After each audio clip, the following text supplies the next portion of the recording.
Hi everyone, Sam Dever, the Social Media Show, here back at Author 101. We are joined by a very special guest. We are here with Mr. Warren Whitlock. Warren, thank you so much for taking the time. I really appreciate it. My pleasure.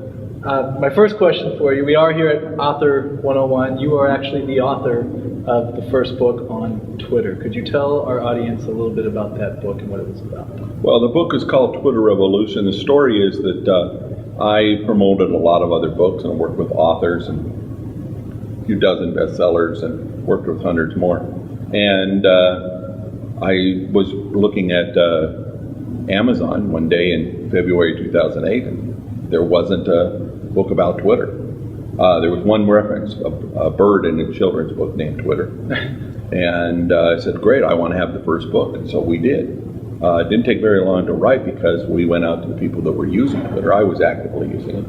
And got a co-author. And we both wrote some about it. We did a lot of interviews, included a lot of tweets. And today it's a great bit.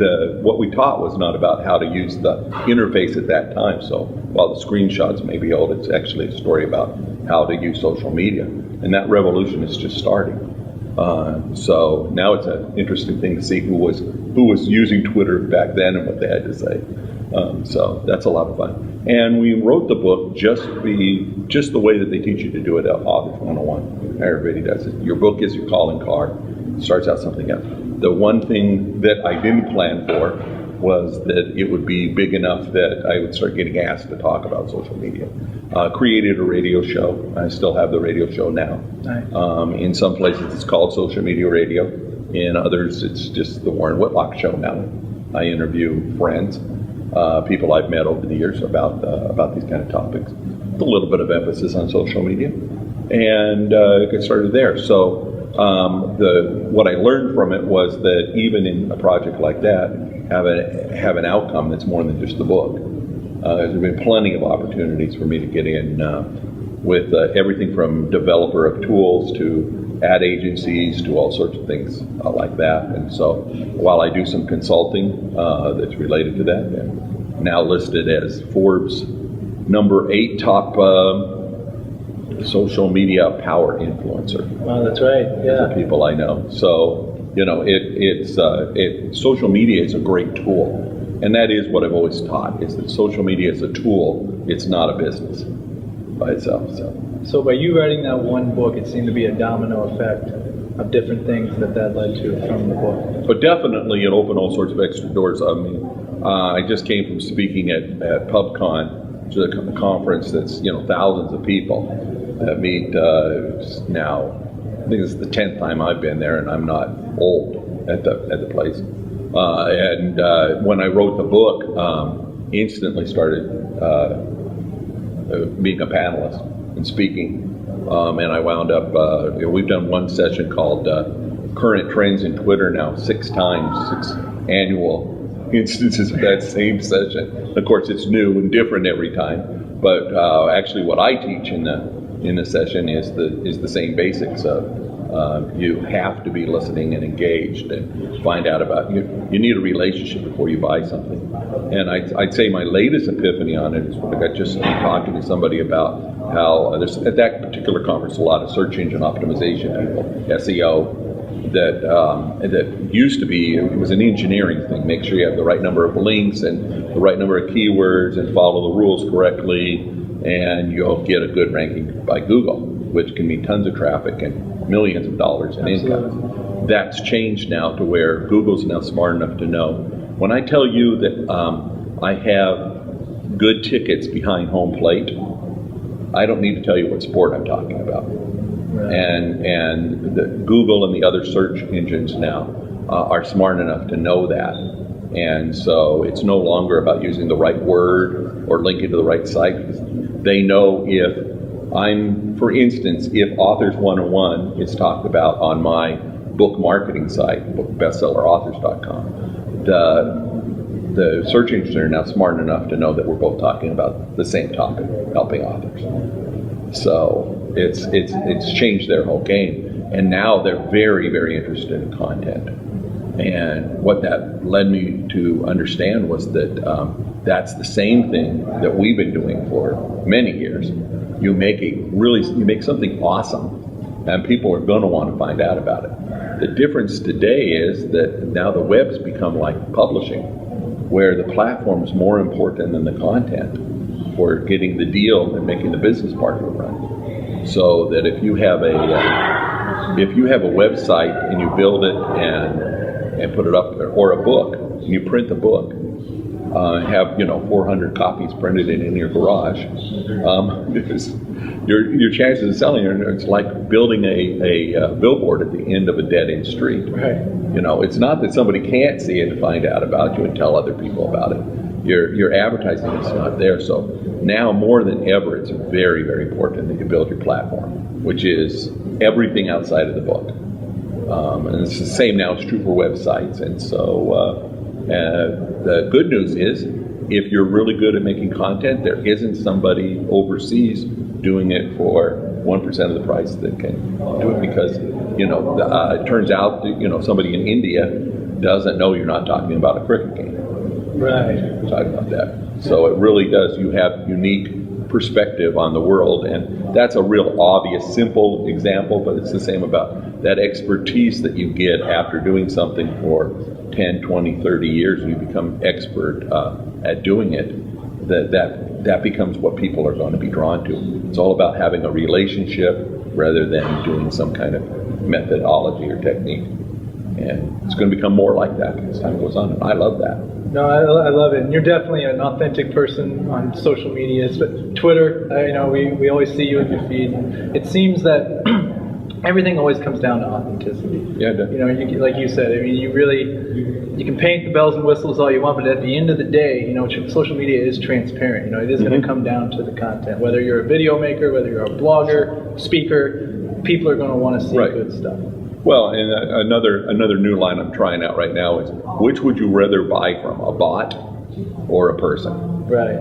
And we've used that before many years ago, but what's different now is that Google is getting as smart as a person and doing the right thing. So it used to be like, if you want to make money, say the AdSense game, you want to put up a whole bunch of pages about a topic, do all the techniques to drive traffic to it, and then people are going to click on an ad, so it really doesn't matter what the content is.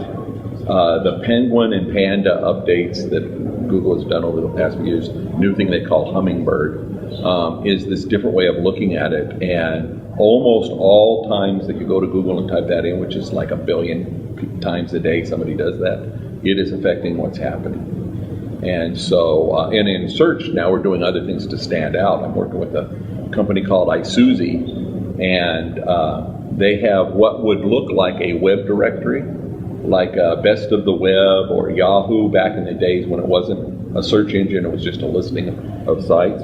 Yahoo was always paid somebody else to do the actual go out and find all the websites, the technical part.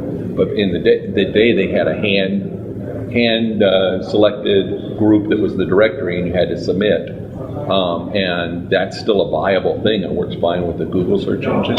And so Isuzu has taken that, and they're now building content on top of it. Because they have millions of pages, they're going to get found in millions of ways. And that still works, and it's still valuable information, because it's the listing for the local dry cleaner.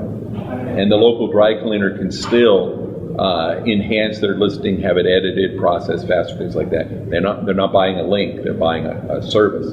And that sells very well. And so the company has that revenue model, instead of like putting up a blog and looking for how many ads they can stick in there. So I'm now writing a blog post for them about these topics on a regular basis. And I think we're up to 30 experts, and it's still in beta.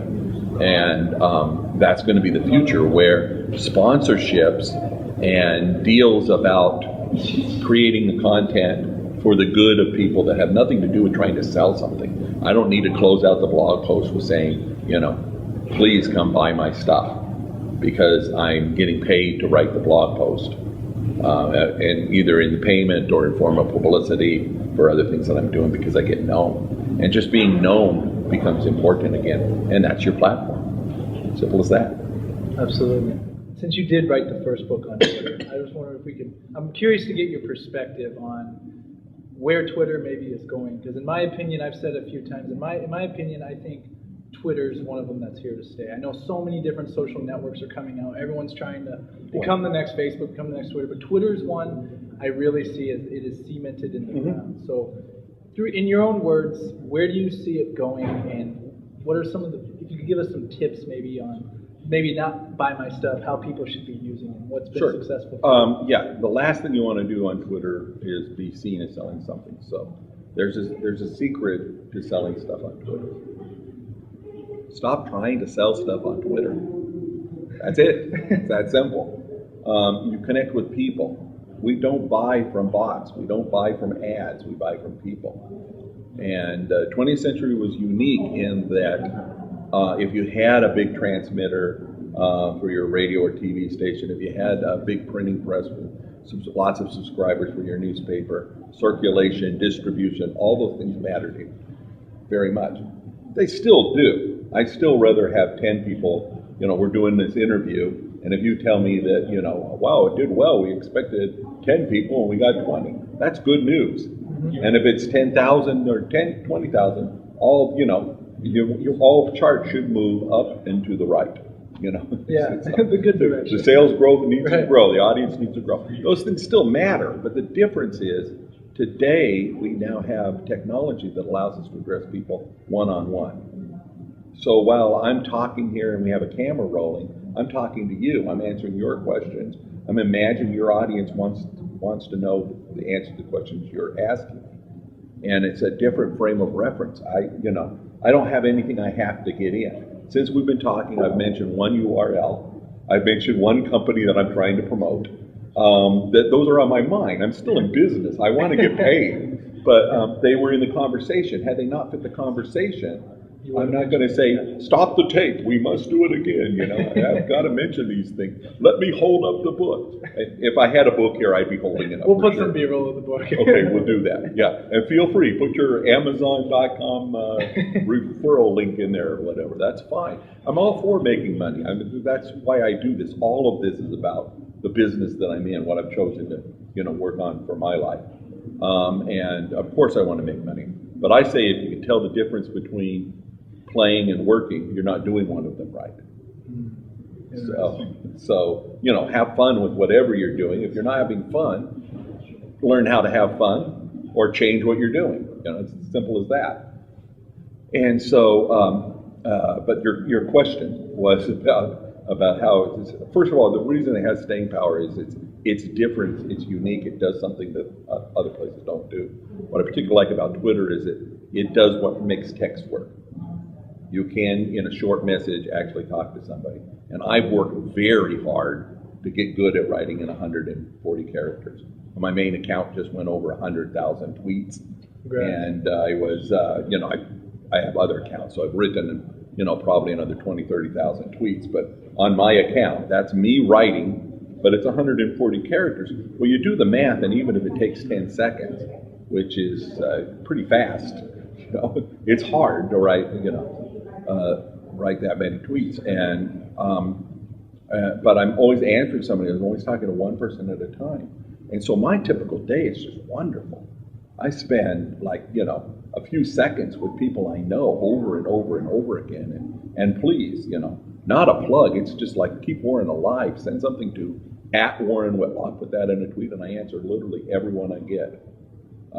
Because while I can't, if I follow you, I can't read everything that you post. Yeah. That's impossible after about 50 people. But if you write to me, I get it.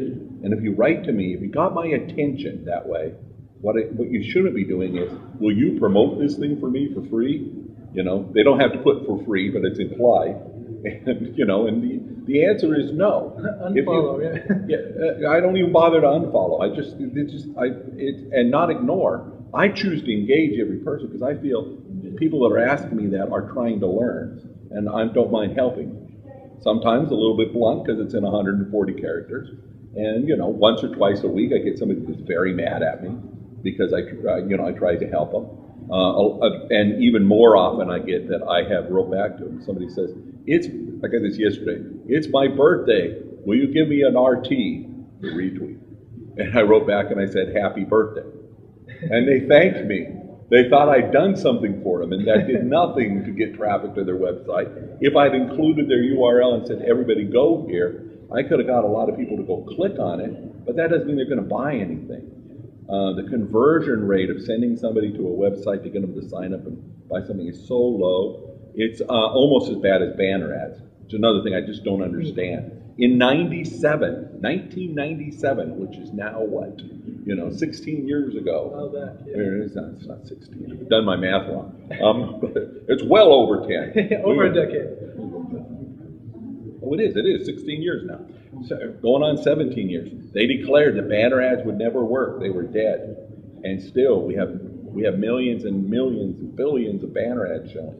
What they've done is they've learned to work at the rates they can get and create more things. And that's why you go to a website and they have, 25 pictures that you might think you're seeing the movie star nude. And you want to go through all of them just in case there's something that's really doing it.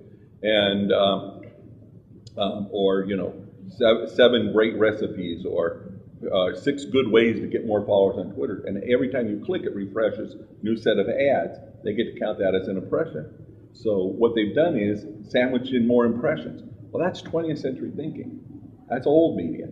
Today you get to go both ways. So what's going to make Twitter stay is the fact that they understand that, and they're going public, and they're going to have different pressures, and you're going to see more advertising. But the advertising you're going to see is going to continue to be relevant. And they may blow it. They may decide to fill the thing with a zillion. Every other tweet is an ad. It's always possible. But if they do, somebody else will come along with it. Using like text. We wouldn't use text on our cell phones if every time we send something we got an ad back from somebody. There's now that we have the technology as users, as readers, we get to choose. When I read a book today, I expect to be able to talk to the author. It was always possible. 200 years ago, you could get a book, and if you liked it, you could write a letter to the author, and he would probably answer. 100 years ago, you could phone them, and they would answer. And it was odd. I've heard stories of people that wrote somebody famous and they got an answer, and as little as like 50 years ago was fairly common kind of thing, except for the really big blow up on TV kind of stars, the movie stars, or the people that just didn't care. There was always these semi-famous people who were doing it. George W. Bush. No, W is the second one. The father, George H.W. Bush, the first President Bush, in his career wrote a note to 6 people every day.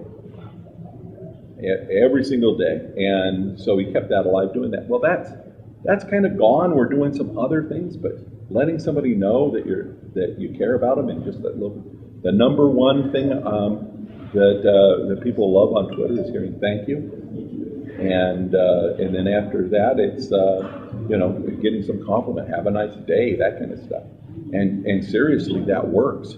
My stats tell me that I engage with people in that way. They like it. I try very hard. I'm a creative kind of person. I try to get more depth, say more in what I'm saying, but they like thank you, hello and thank you. That's very interesting, the point you bring up, especially about George Bush too, writing the handwritten letters. I know you're familiar with Gary Vaynerchuk. Mm-hmm. I mean, Gary talks about and Crush It. And, he's in the book. Oh, there we go. Gary's always a common theme through a lot of our conversations. Right. But he talks about staying up all night answering emails from people that have questions. It's like, I go a lot of sleepless nights, but he goes, that's why I get such loyal people attending my seminars, buying my books, because I engage. So it reminds me, like, you answer every tweet, you engage with people. So a little bit goes a long way, it seems. Gary was doing keynotes back before I had the book finished. I went up to him, and he actually sent out a message saying, if anybody wants to interview me, let me know. I did. I got a response and be available. He had, at that time, because it was the keynote of a big convention, he had 6 or 7 conflicting things in a person arranging for them. And my interview with him had a lot of, while he's doing it, he's like looking all over the place. So, and he said some great stuff in the thing. And he was already very well known because of the wine library TV that he did.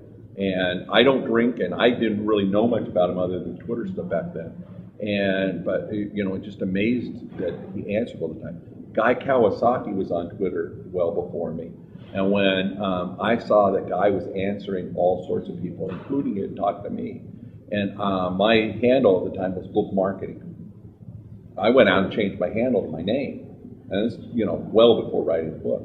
And because I went through all the things that everybody listening is thinking, like, how do I get my message out there? By the way, I went to PubCon. The speakers are talking, they're putting up big charts and telling the corporations what to do. It's gone a little past you now, just saying that you have to have a Facebook account and a Twitter presence and all that. It's now saying that you've got to be listening and engaging and things like that if you want to get your message out. I just chop off that last part. Of course you want to get your message out. You're human. You're in business. You want to sell something. But you don't need to, Gary will talk about analytics and say, who cares? I mean, they ask what the ROI is. What's the ROI on your mom? I'm much more of an analytic than Gary. I would say, I do want to measure anything I can, but my KPIs, which is the key performance indicator that I set, is never how many transactions I can make today. It's, the talk of a lot of people is as if the conversation is dealing with an enemy. I say the ratio. Well, first of all, we were taught like 4 to 1. Talk about other things, your newsletter or whatever, and then something about selling something. And in the newspaper business, it's 60% ads. On TV, it's 18 minutes an hour.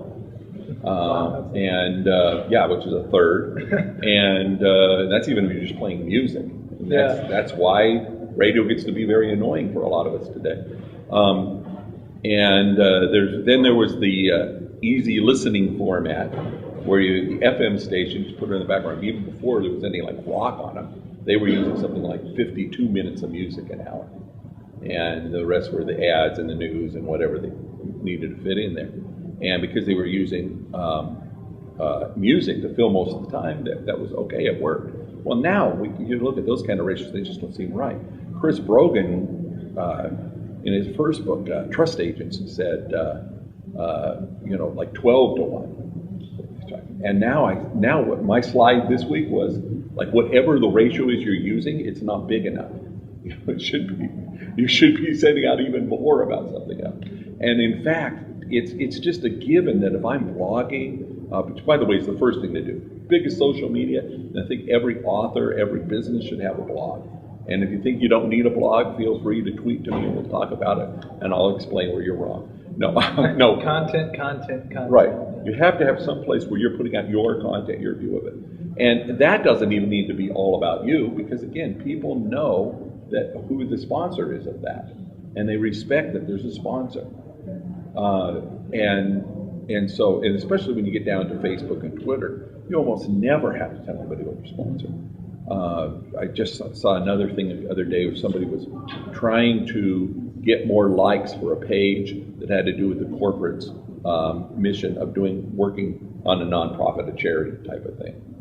And the suggestion from the social media expert was that they run a contest offering a discount on the company's product.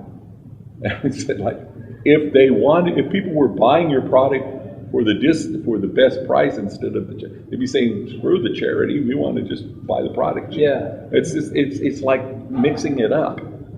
What you want to do is build a trust. People want to buy from those they know, like, and trust. Today, most of the authors I meet and this has nothing to do with the fact that I'm known or have done a lot of work with best-selling authors. The greatest day ever was the day I rarely check the New York Times list anymore. And I open it up and I personally know 4 people on the New York Times list. How did that happen? Because I've been back. It was a big eagle, so I've checked a couple more times. Never 4. 1, 2. It's happened since then. Anyway, I thought, but that's not why this works. Why it works is today, if I find out about somebody, let's say I'm watching one of the TED Talks from the TED conference, and I really like what they're talking to, I'll immediately go looking for their blog. I'll look to see if they have a Twitter account. I'll figure out where that person is. They almost always have a book, or they're working on a book. And then I read the book. Well, guess what? When you walk up to somebody and you tell them, I really like your book, that conversation, you're got to step up to begin with. And I'll tell you, the famous authors never get tired of it. Heard from Mark Victor Hansen, 200 million books sold. Somebody says, I really enjoyed Chicken Soup for the Teacher's Soul number 14, and that story on page 312. First of all, the funny thing he's told me is that they expect that he knows it. So he does read all those books. And the second thing is, quote it now. watching him work. When you go up to him and say, hello, this moved me, he still gets a big smile and hugs the people. And, Mark is better at this than anybody I've ever met, but the thing is, he's still like hundreds of millions, and he's still trying to do that. In fact, I had an occasion to be on the phone with Mark Victor Hansen, Art Linkletter, and Jack LaLanne. And they're working on the book, How to Make the Rest of Your Life the Best of Your Life. And it was a book by Art and Mark, and they were interviewing Jack. And first of all, you know what they talk about when those guys get together? What? Rich old guys. And pretty much anything they want. And it was gems of wisdom no matter what they were saying. They didn't have any real point. They could have done the interview without it. They were doing the interview, and I happened to be at a meeting, and Mark took the time off to do that. No, what amazed me was that it didn't take very long, and Jack LaLanne was telling us how important it was to drink juice every day. And it wasn't because he was trying to sell us juicers. Yeah, Jack LaLanne and the juicer. Oh, okay. Yeah. And it wasn't because he was trying to sell us juicers. He's tied with a couple of famous guys, and probably has forgotten that there were 6 other people in the room. So I don't think he was trying. By the way, I bought a juicer right after that. But it wasn't because he was trying to sell juicers. It was because he believes that juicing's so important. He lives it. He believes it. And that's the difference. That's the kind of thing that when I start talking about dugouts and home plate, you know what I'm talking about, baseball. It's not because I've been paid to bring up baseball. It's because that's part of the subject, and we both have that history, and we know that. And so when you start creating content trying to force it into a mold or something, there's a disadvantage. And all the texts and all millions of dollars, billions spent on trying to get people to go to websites and everything, they're all the ones that were relying on that kind of process are now going back and saying, where can we get real? Where can we get authentic? And guess what? All of us who know how to carry on a conversation, write a book, give a speech, do a blog, whatever, are now going to be more and more in demand. And we're just starting to see it. We called the book Twitter Revolution. We wanted to call it Social Media Revolution, where social media was a buzzword. But I looked at Twitter and I said, that's coming. So we want to be the first book on Twitter. That's how I started, and so I held my ground. We did that. And so the book's called Twitter Revolution. But what we were saying the revolution's just barely getting started. And we were worried about saying it back then. Now it's, 5 years later? It's still just getting started. Marketing, advertising dollars spent in the U.S. by national brands for branding purposes, not selling transactions today, is $450 billion a year. And all of the internet and everything else that, you see is just a drop in the bucket by comparison. And all those people are starting to. They're not going to come over and do direct selling. I talk to MLM people. It's not all going to switch. You're not going to buy your toothpaste from MLM. You can, but it's still, there's still like distribution, grocery stores, and stuff shipped to your house, whatever like that that's working. That's not going to go away. So, but the shift, a lot of it's going to go to how can we help those people. Imagine if you go to the grocery store this week, and the manager of the grocery store that you've been shopping there 100 times, he knows you have a family, he knows you spend some money every week, but he doesn't know your name. Imagine if he knew your name and came up and said hello. He wouldn't need to give you a discount. He wouldn't even need to help you with your bags out to the car. Just to know that the manager came up and knew your name. Well, every grocery store in the country has 50 best customers. We have the technology with the loyalty cards. They could be doing that. And there's so much innovation yet to come on doing things like that now anybody who's small, say you've just written a book, you've got a one-man operation or just a few people, you're so much more able to get into this rather than wait until the big people on the big battleships are able to turn. That's brilliant what you're saying. And just in the middle of this, you have me thinking about some people I work with. I mean, you're right. It's trying to go out there and say, well, 60% off on this here, where instead, if you engaged with people and got to know your customers and got to know their name, you wouldn't have to do that. And right. I think you're so right on Well, that. free and price discounts are, in surveys about what's important about choosing a brand or where to buy, usually down the list, like 6, 7, 8 on a list. I mean, we're all aware, we all want the good deal, and there's a time to use that. The best time to use my marketing advice to you, if you ever want to make a deal, is to let somebody know. I have a friend that sells extremely expensive stuff, and every sales conversation with him is the same. He says, I have my pricing set, so X is my price, and when I deal with people that take action, I can make a fast decision. I give them Y. It's a discount. It's a substantial discount. And the only way you get it is by deciding right now. Well, now it's the moment of truth. Do you want this bad enough that you're going to get the discount's not going to make you buy, but it's going to make you make the decision today. That makes some sense. So fire sales and holiday sales and all those kind of things are just a crutch of not having something that people want to stand in line to get to begin with. So it's making me look at everything differently, and that's right. Exactly Yeah. right. Well, it's other very simple business math. If you have a product that sells for $1 and you make 50 cents, when you give a 25% discount, you just gave up half of your income. And so think about what you could do with half of your income to get sales instead of giving a discount. It's almost like you should sell the quality of your product, not discount the price of it just so someone will buy it. You're better off giving somebody 50 cents extra worth of something so they'll buy it, because that's going to lock More them value, in when they do it. Or giving them a reason to buy. And you don't think of like building a relationship so you can make a sale. You're actually making a sale as the first step in a relationship. Well, not the first step, but one step in the relationship. So if somebody is talking to me on Twitter, then sends me an email, asks me a question, wants a consultation, we set up billing, we do the consultation, and then they want to do more and more and more, I've got a long-term relationship. And even with people that all they do is talk to me once and never buy anything, I look at that as another connection that is going to help me for years to come. Absolutely. Well, Warren, this has honestly been one of the best interviews I've been a part of. Like, this is, I could seriously talk to you for about 2 or 3 more hours, and I definitely want to bring you back in studio and do a lot with you. And you have so much knowledge on social media and business in general, so thank you for taking the time. Okay.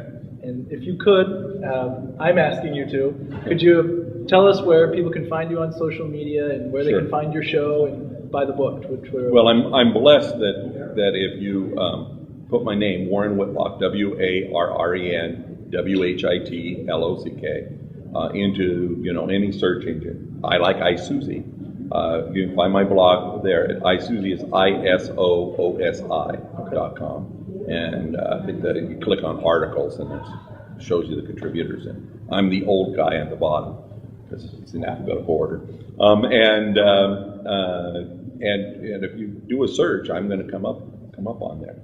If you see a younger, better looking black guy named Warren Whitlock, that's not me. That's not you. There's a guy that works for the Obama administration. Okay. In housing or something that has my name. So give a shout out to my buddy with the same name who I've never met. Warren Whitlocks around the world. Yeah, great. But just remember, people buy from those that they know, like, and trust, and so get to know people.